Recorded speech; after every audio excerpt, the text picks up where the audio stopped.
Shalom, salam sehat Bapak Ibu Saudara semua yang diberkati Tuhan. Puji Tuhan, kita semua boleh ada dalam keadaan yang sehat. Walaupun saat ini kita masih terus beribadah di rumah kita masing-masing, tetapi kita percaya Tuhan senantiasa menyertai kita dalam berbagai kondisi hidup kita.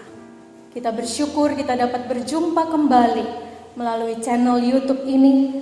Kita dapat kembali belajar kebenaran firman Tuhan di dalam ibadah Minggu Prapaskah yang ke-6 ini. Bapak Ibu Saudara umat yang diberkati Tuhan, saya akan membacakan sekali lagi pembacaan firman Tuhan untuk ibadah Minggu Prapaskah yang ke-6 ini, yang saya ambil dari dua bahagian Alkitab. Saya percaya kita semua telah berdoa sebelum kita membaca firman Tuhan di dalam Filipi pasal 2 ayat 5 sampai dengan ayat yang ke-11.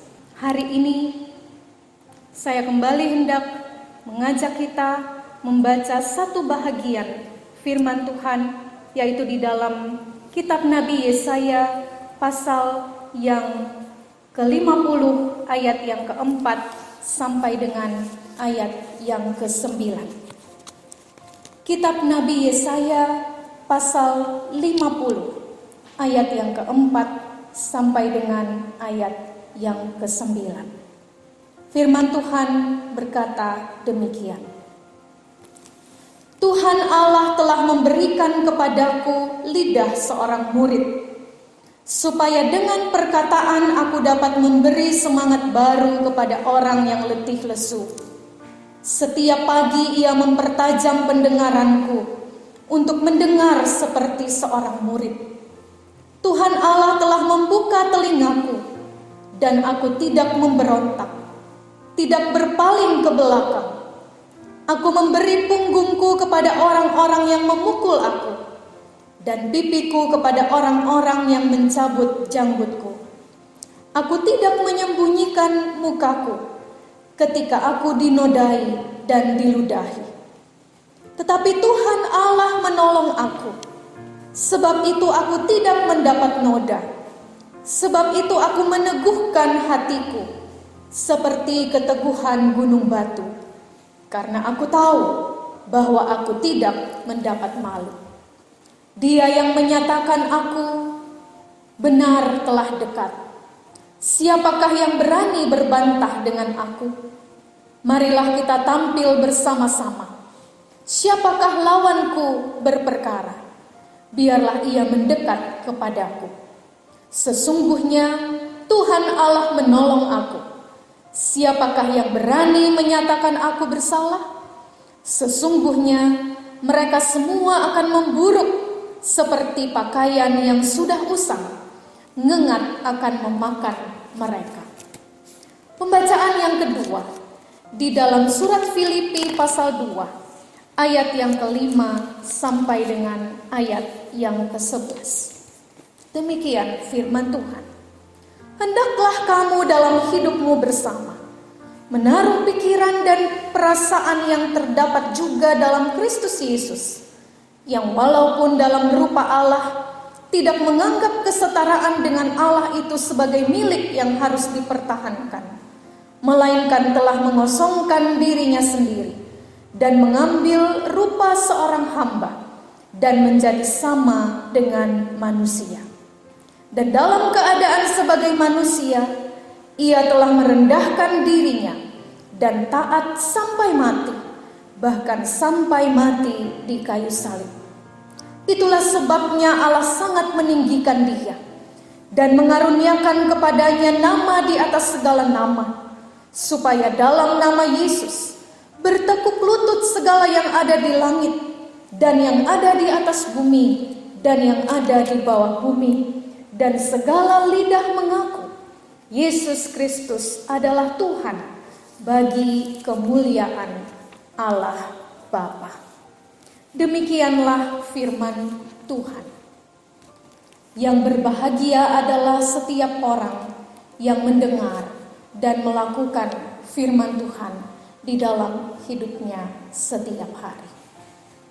Umat yang dikasihi Tuhan, dalam dua bahagian Alkitab yang kita baca, Yesaya pasal 50 ayat 4 dan 9. Dan Filipi pasal 2 ayat 5 sampai 11. Yang mana keduanya berbicara tentang satu pokok utama, yaitu ketaatan.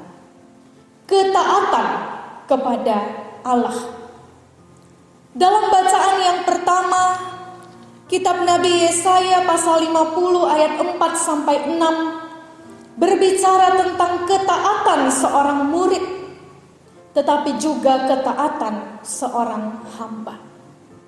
Dalam bahagian ini yang sedang berbicara tentang dirinya adalah Yesaya sebagai hamba yang taat, sebagai nabi yang senantiasa memberi telinga untuk mendengar suara Tuhan dan memakai lidahnya untuk memberitakan firman Tuhan.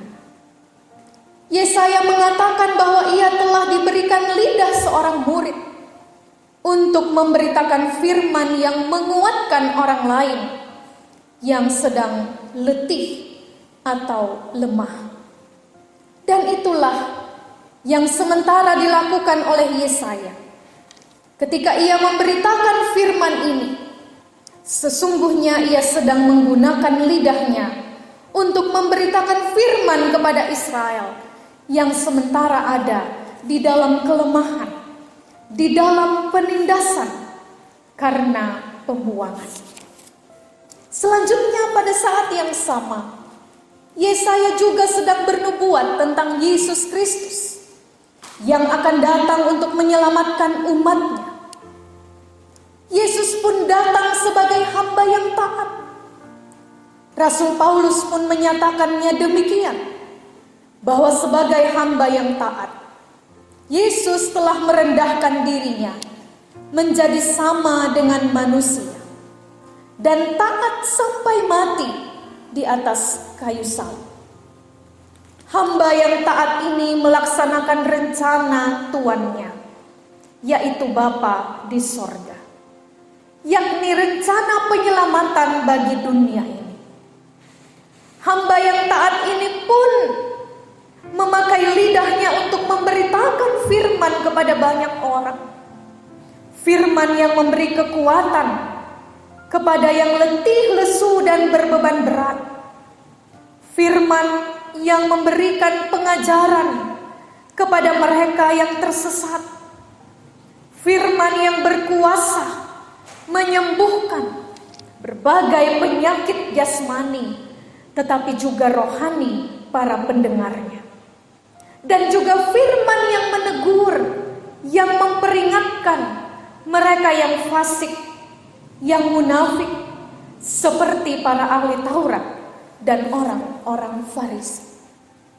Pelayanan dalam ketaatan membuat hamba ini dibenci, dimusuhi oleh orang-orang yang menolak kebenaran yang ia beritakan. Lalu pada akhirnya hamba ini pun harus menderita sengsara di jalan Via Dolorosa. Ia memberi punggungnya untuk dipukul, wajahnya untuk diludahi, kepalanya untuk dimahkotai dengan kawat duri, tangan dan kakinya untuk dipaku. Ia memberi dirinya dipermalukan di atas kayu salib, lambungnya ditikam, dan ia pun meregang nyawa demi menebus dosa manusia. Karena ketaatannya dan pengorbanannya itulah ia memperoleh kemuliaan yang tidak dimiliki oleh seorang manusia pun di dunia ini. Sebab kepadanya lah semua orang memuji, menyembah, dan mengakui Dia, Yesus Kristus, sebagai Tuhan dan Juru Selamat. Umat yang dikasihi Tuhan, kalau Yesaya telah memberi teladan ketaatan sebagai hamba, sebagai manusia berdosa, Tuhan Yesus pun telah memberi teladan ketaatan sebagai hamba yang merendahkan diri dan melakukan kehendak Bapa. Lalu bagaimanakah dengan kita sekalian? Apakah kita bersedia untuk berbenah diri, menyambut Jumat Agung dan Paskah, merayakan hari pengorbanan Kristus bagi kita lebih dari 2000 tahun yang lalu? Seperti tema di Minggu Prapaskah yang ke-6 ini, yaitu menyambut Tuhan dengan lidah dan hati bersih. Bagaimanakah kita menyambut Dia? Apakah kita menyambut Dia, menyambut pengorbanannya bagi kita dengan lidah dan hati bersih? Seperti Yesaya yang memakai lidahnya untuk memberitakan firman Tuhan, seperti Tuhan Yesus yang juga melakukan hal yang sama. Lidahnya hanya untuk memberitakan firman Tuhan, bawa orang kepada jalan kebenaran. Firman Tuhan mengingatkan Bapak, Ibu, Saudara, dan saya, apakah sebagai hamba-hambanya, sebagai murid-muridnya, kita telah sungguh-sungguh taat dengan memakai lidah kita untuk memperkatakan perkataan-perkataan yang memuliakan Tuhan, atau lidah kita masih sering kita pakai untuk berdusta, untuk bergosip, untuk menceritakan keburukan orang lain, untuk memfitnah, untuk menyakiti orang lain, untuk mengumpat, untuk menyombongkan diri kita, dan lain sebagainya. Bagaimana pula dengan hati kita? Apakah hati kita damai, tulus dan bersih, menyambut hari pengorbanannya bagi kita? Atau masih ada noda-noda dendam, sakit hati, tinggi hati, iri hati yang menodai hati kita masing-masing? Di masa raya Prapaskah ini, firman Tuhan mengajak kita kembali untuk berbenah diri, supaya kita menjadi hamba-hamba yang taat melakukan kehendak Bapa kita di sorga. Khususnya di masa-masa sulit seperti saat ini, di mana kita terus berperang melawan wabah corona seperti sekarang ini. Lidah atau perkataan untuk saling menguatkan sangat dibutuhkan. Lidah atau perkataan untuk saling menghibur sangat diperlukan. Lidah atau perkataan untuk saling mendoakan sangat diharapkan. Bagaimana kita mewujudkan itu semua di dalam keseharian kita, di dalam kehidupan sosial kita, sekalipun kita dibatasi untuk saling menjaga jarak satu dengan yang lain. Gedung gereja boleh tertutup, tetapi pelayanan sebagai hamba-hamba yang taat harus terus berjalan. Firman Tuhan harus terus diberitakan untuk saling memberkati. Doa-doa setiap hamba-hamba Tuhan, yaitu umat kepunyaannya, kita semua harus terus kita sampaikan untuk saling menguatkan. Pelayanan melalui media online terus ditingkatkan untuk hormat dan kemuliaan bagi nama Tuhan. Itulah cara-cara yang bisa kita lakukan untuk saling memberkati melalui pelayanan kita, melalui perkataan-perkataan kita, yaitu perkataan-perkataan yang mempermuliakan Tuhan. Di masa-masa sulit seperti saat ini, di mana pekerjaan kita mungkin terbengkalai, perekonomian kita mungkin terganggu, pendidikan anak-anak yang tidak bisa berjalan dengan maksimal, banyak hal yang kita hadapi di dalam masa-masa sulit sekarang ini. Terlebih sakit penyakit yang mengancam kita semua. Kita diingatkan tetap hidup sebagai hamba-hamba yang taat, yang memiliki lidah seorang murid dan hati yang saling peduli satu dengan yang lain. Seorang teman bercerita, kebetulan suaminya adalah seorang driver online. Ketika sedang menunggu penumpang di pinggir jalan, tiba-tiba dihampiri oleh orang yang dari mobilnya membagikan beras, vitamin, hand sanitizer kepada semua driver yang ada di tempat itu. Puji Tuhan, berkat yang tidak terduga tiba-tiba datang begitu saja. Di sekolah kami pun ketika sedang online, ada saja orang tua yang membawakan makanan, vitamin, masker. Puji Tuhan bahwa masih banyak orang yang mau menunjukkan kemurahan hati di dalam masa-masa sukar seperti saat ini. Kemurahan hati dinampakkan dalam situasi yang sulit, menjadi berkat yang luar biasa bagi orang-orang yang menerimanya. Namun di sisi lain, kita tidak dapat menyangkali fakta, kenyataan, bahwa dalam kondisi yang sulit seperti ini pun banyak juga orang yang mencari keuntungan diri sendiri. Menjual masker dengan harga yang mahal, menjual hand sanitizer dengan harga yang mahal. Belum lagi orang-orang yang benar-benar mengisolasi diri dan benar-benar tidak peduli terhadap sesama. Hidup untuk dirinya sendiri karena kekhawatiran dan keegoisan yang begitu menguasai diri. Tuhan Yesus bersabda di dalam Injil Matius pasal yang ke-5, ayat yang ke-7 dan yang ke-8. Berbahagialah orang yang murah hatinya, karena mereka akan beroleh kemurahan.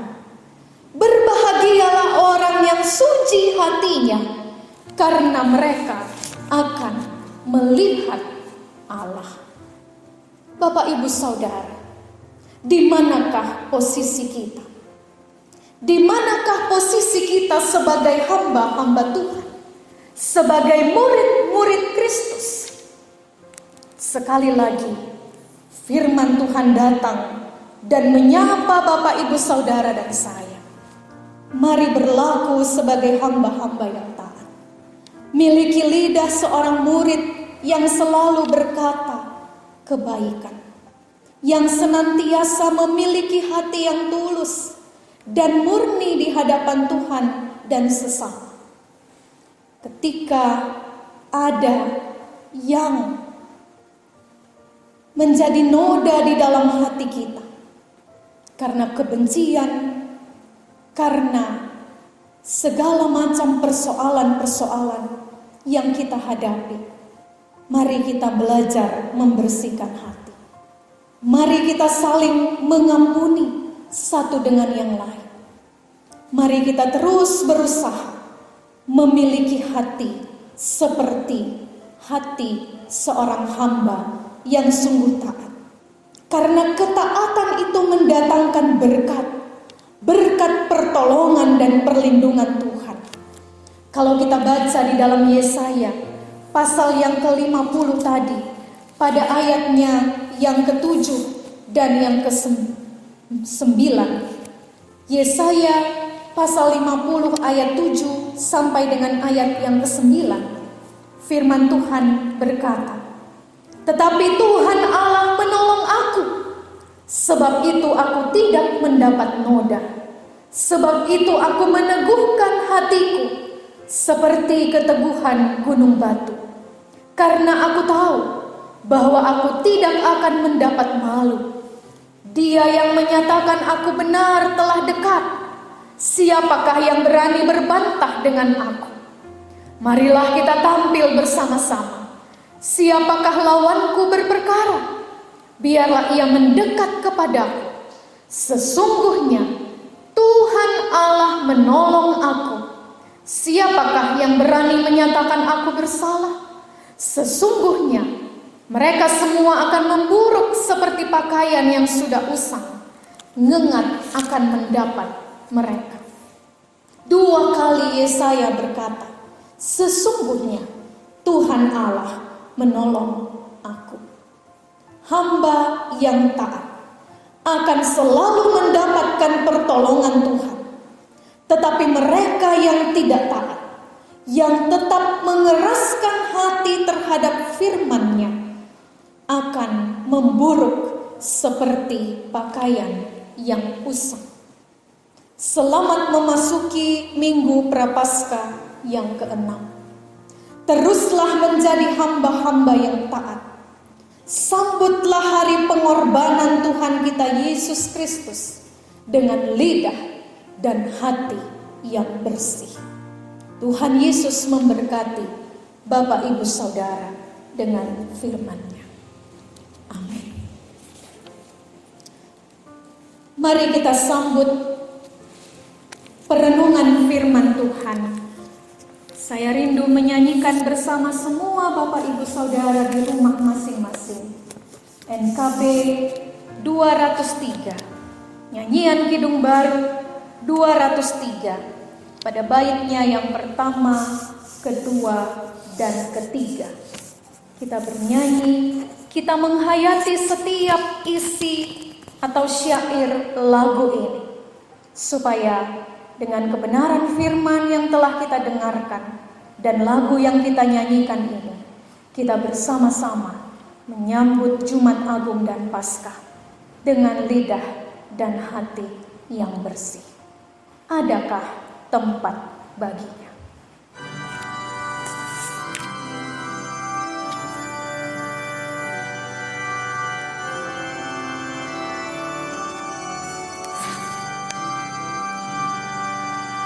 Adakah tempat baginya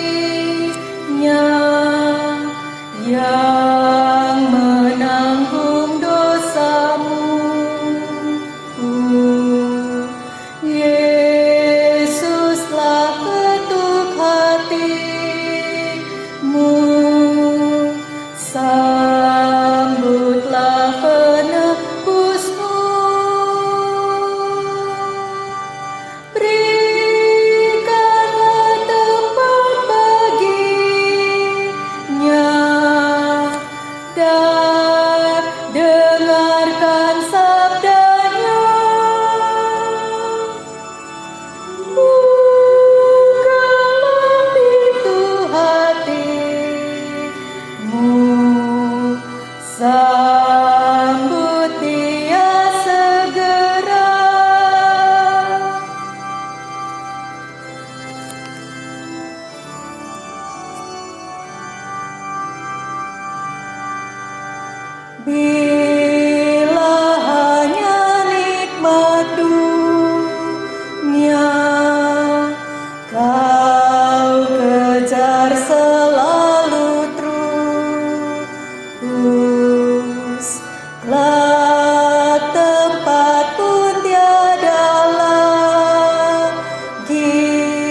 Sambut Dia segera, berikanlah tempat baginya. Berikanlah tempat baginya dan dengarkan sabdanya. Bukalah pintu hatimu, sambut Dia segera. Mari kita berdoa merespon firman Tuhan. Kita berdoa. Bapa Sorgawi, Bapa di dalam nama Tuhan Yesus Kristus, Tuhan dan Juru Selamat kami yang hidup. Terima kasih Bapa, kami telah merenungkan firman-Mu bersama-sama di dalam kehidupan keluarga kami masing-masing. Hamba-Mu telah menyampaikan kebenaran firman-Mu ini Tuhan.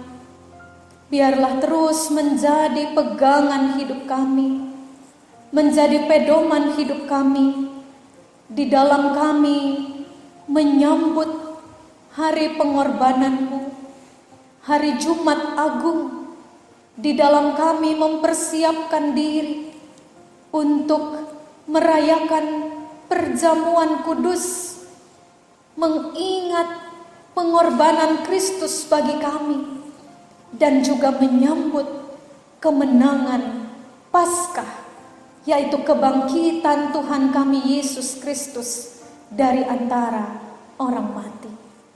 Bapa Sorgawi, biarlah firman-Mu yang mengingatkan kami untuk memiliki lidah seorang murid, lidah yang selalu memperkatakan firman Tuhan, lidah yang selalu menjaga setiap perkataan kami supaya tidak menyakiti hati orang lain, tetapi memuliakan nama Tuhan. Biarlah kami juga senantiasa menyambut Engkau Tuhan, menyambut pengorbanan-Mu, mengucap syukur atas pengorbanan-Mu dengan hati yang tulus. Kami boleh merayakan Jumat Agung dan Paskah dengan benar-benar membersihkan hati kami dari noda-noda kebencian, dari noda-noda sakit hati, dari noda-noda iri hati, dari noda-noda tinggi hati, dan segala macam karakter atau sifat buruk kami Tuhan. Tolong kami untuk membersihkan semuanya itu, sehingga kami sungguh-sungguh berbenah diri untuk menyambut hari pengorbanan-Mu bagi kami ya Tuhan. Kami tidak merayakannya sekedar tradisi dari tahun ke tahun, tetapi kami sungguh-sungguh merayakannya, menyambut Engkau Tuhan yang sudah mati di atas kayu salib bagi kami, dengan selalu mau memiliki lidah seorang murid dan hati yang tulus murni, hati seorang hamba yang sungguh-sungguh taat kepadamu ya Tuhan. Bapa Surgawi, biarlah Engkau memberkati semua umat-Mu dengan kebenaran firman ini Tuhan, sehingga kami semua boleh dilayakkan untuk menerima anugerah pengorbanan-Mu, penebusan-Mu yang mengampuni kami, membersihkan kami, menyucikan kami dari segala dosa kami. Terima kasih Bapa. Hamba berdoa buat semua jemaat-Mu, setiap keluarga di dalam jemaat gereja Pauk Dasana Indah. Tuhan Yesus memberkati, perlindungan-Mu yang sempurna tetap berkenan Engkau nyatakan bagi setiap umat-Mu Tuhan, sehingga di tengah-tengah ancaman wabah virus corona, kami semua boleh terpelihara, boleh selalu sehat ya Tuhan. Kami semua boleh selalu dijauhkan dari segala macam sakit penyakit, mara bahaya, susah celaka. Tuhan jauhkan semuanya itu, dan berkat Tuhan senantiasa Engkau nyatakan di dalam kehidupan seluruh umat kepunyaan-Mu ini. Terima kasih Bapa, terima kasih. Untuk tim multimedia yang boleh terus menopang pelayanan melalui saluran YouTube channel ini Tuhan, Engkau juga memberkati mereka sehingga mereka terus memiliki semangat untuk terus melayani di dalam gereja-Mu ini Tuhan, sehingga firman-Mu boleh terus diberitakan dan nama-Mu terus dipuji dan dipermuliakan. Terima kasih Tuhan, terima kasih. Kami bersyukur di dalam nama Tuhan Yesus, Tuhan dan Juru Selamat kami yang hidup. Amin. Umat Tuhan, demikianlah perenungan firman Tuhan. Selamat melanjutkan ibadah kita. Selamat hari Minggu. Tuhan Yesus memberkati Bapak Ibu Saudara sekalian. Shalom.